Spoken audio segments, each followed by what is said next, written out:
rare building, isn't it? Yes, isn't it unusual? Unusual is an understatement. Well, not in Nubia. That was sort of what you would see every day, possibly. True. It's very interesting that it inspired the Masons to duplicate it. Yeah.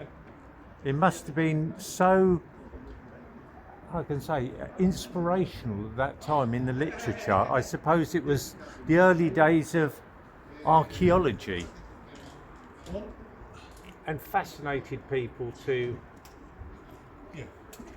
its meaning, significance, and how you could possibly, benefit from the design structure. What always Yeah. intrigued me is the hieroglyphics on the cartouches on the Yeah. pictures. Do they actually mean something, or is it only decoration? Well, apparently it was taken from the original temple, which was then sold on to the Metropolitan Museum. And I suppose they duplicated the hieroglyphics as well, because they would have been very carefully documented, I suspect. I would have thought so. Yeah.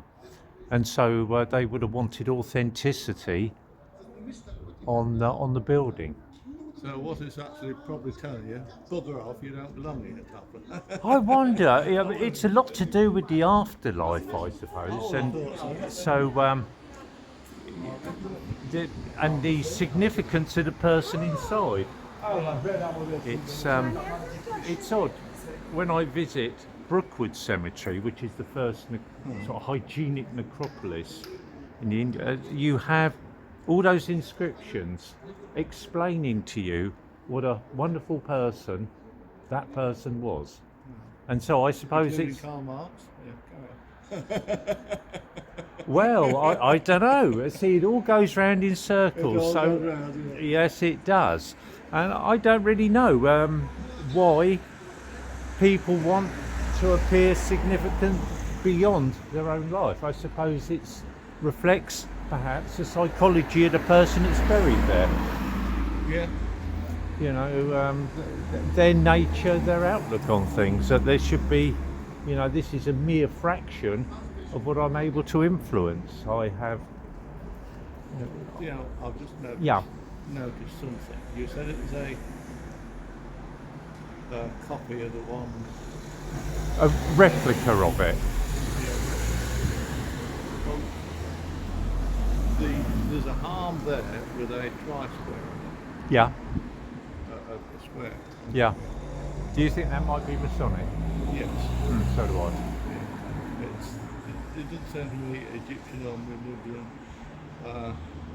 It's also, I'm a carpenter, retired. Oh, right. Okay. That is one of the signs what we used to use when Yeah, in olden days. that's Yeah, right, in masonry. in masonry, Yeah, it's, yeah. Oh, it's up there as well. yeah, I suspect so. You also see designs on buildings in London, office buildings, which also have sort of, I think, strong connections with sort of Masonic symbolism. And there's a motorcycle shop up in Scotland where it's on the front, but now they've put a sign over the front of it. They've put a so they put not a banner, they put a sign physically over the front of it. I used to work for Spa, Yeah, doing shop fascias, yeah, among other things.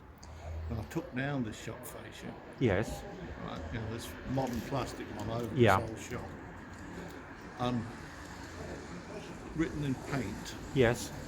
behind the paint, this old cunt, right, doesn't pay. So you took that as a warning. Well, it'd been sold on about 3 times. But Yeah, how did, interesting. I did ask the shopkeeper when he saw it. I said, "Do you have a paintbrush, paintbrush?" He Yeah. said, "Please." Yeah. You mentioned that, and I remember many years ago the wallpaper being taken from a property that was in the town, and the names were behind it. And what was also common is it was around 1919, 1920 when someone returned from the First World War. Mm-hmm. And I thought, That's significant. Yeah. They were so pleased to be there, writing that on the I wall. I often think. find that when you take a wall down or take wallpaper, Yeah. you've got not only this room takes 3 rolls or whatever, but you have all the names. And but one day I was